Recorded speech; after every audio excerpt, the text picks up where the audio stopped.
भएन, मैले आज लस्सी बनाएर देखाउँदैछु हजुरहरूलाई। सुरुमा चाहिँ हजुरको दही राख्नु होला, केरा राख्नु होला,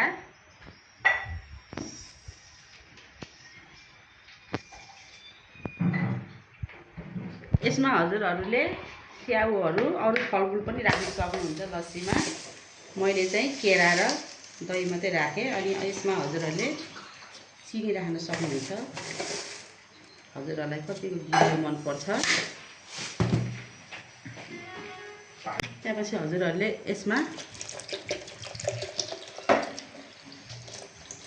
पानी राख्नु होला, चिसो पानी।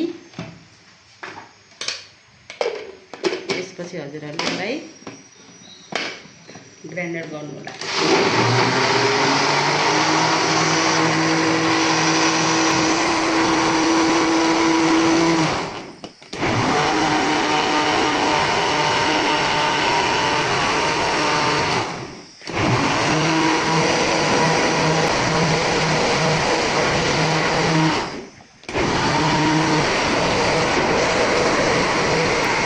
हजुरको लस्सी